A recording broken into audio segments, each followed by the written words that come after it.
Hey everyone, you're watching Story About Dan. In this video I want to go over pros and cons of the Coinbase Debit Card. I've had this card for over 6 months now, and there's some things that I love about this card and some things that I don't. Let's start with what Coinbase is. Coinbase is a cryptocurrency exchange platform. So as you might already have guessed, this card has to do something with crypto. And yes, with this card, for every transaction you can get up to 4% cashback rewards in crypto. 4%, not bad. Like for example, I have here my Apple Card, which is easy to apply for, and it's fancy metal, blah blah blah, titanium.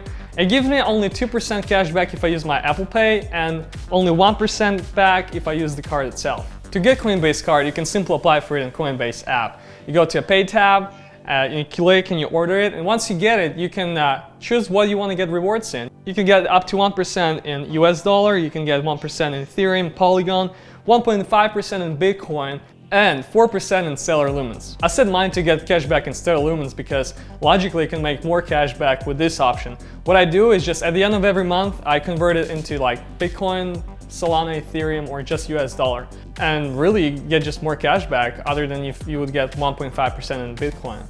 The card itself is pretty simple. It's nothing fancy. It's a very simple design, just like Coinbase likes. Let's go over pros and cons right now.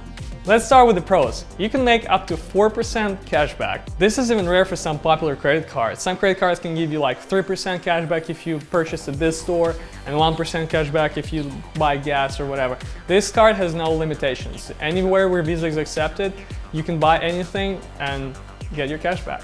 So this one might be another pro for others, but for me it's a pro. It's a debit card. It's not a credit card. I personally don't like credit cards. You have to open them, you have to actively use them, because if you don't use them, bank gonna close it for inactivity, and sometimes it can hurt your credit score. I don't like doing that. I have only 2 credit cards and the rest are debit cards. But it's also a con, and I'll get to this later. No fees. This card has absolutely no fees, and I love it. Like anywhere in the world, internationally, you can use it, no fees, regardless what you buy. This card will give you cash back and you'll pay absolutely no fees. And the last one, it's an instant investment. I like that you can instantly invest in whatever asset you choose, Bitcoin, Ethereum, Stellar Lumens, I don't know if you like it or not, but it's an instant investment. So you swipe your card, it's instantly buys a little bit of whatever asset you choose. And it's really cool. I mean, you're gonna spend money anyways, why not also get rewards for it, right? And that's about it. That's my biggest pro is 4% cash back. That's why I use it. Let's go over the cons now. Customer support is terrible. Coinbase is a fully remote operated company, so I guess they hire people for their support overseas, which respectfully are very hard to understand and deal with. Seriously, take it from the guy with Nexon. I've had a couple issues that I tried to get resolved and it took forever. Seriously, you can only either email them, which I don't want to email in 2022, or call them, which is also hard to get reach of them. And it took forever to figure out my couple issues. And I'm always worried that if I'm gonna have unrecognized charge or some problem with the card, I'm not gonna be able to resolve it quickly. Just to compare, Apple Card support is just, it's seriously, it's amazing. It's like in a matter of a couple minutes, you can literally chat with specialists in your iMessage and get resolved anything. It's amazing. Number 2, it's a debit card. I know I said it's a pro, but it's also a con because debit cards are not safe to use in public. If someone steals your information, steals your card, they steal money from your card, you will probably never get them back. Credit cards are better in that way because you can always dispute charge. This is the reason why I never keep large amounts of money on this card. Can you imagine if someone steals money and you try to dispute charge and you go over their support suck? It's a lot of pain.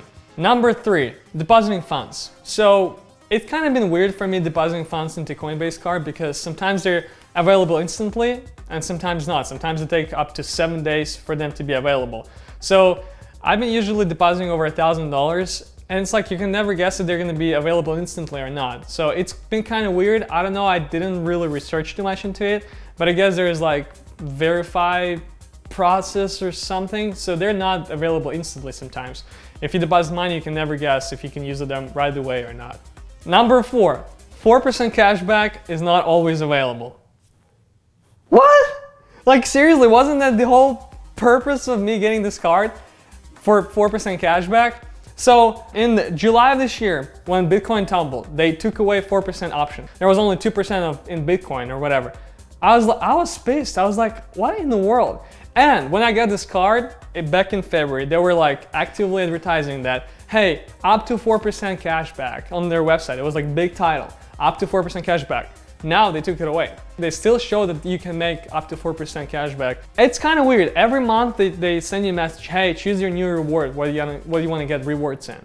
So I was like, this is kind of weird. But on the moment this recording, 4% cashback option is available. They took it like for a month, then put it back. So why do I use it? Well, starting from February of 2022 this year, I made over $600 in cash back. I mean, not bad. I was just using it for things that I usually use my card for, like groceries, some bills, and travels.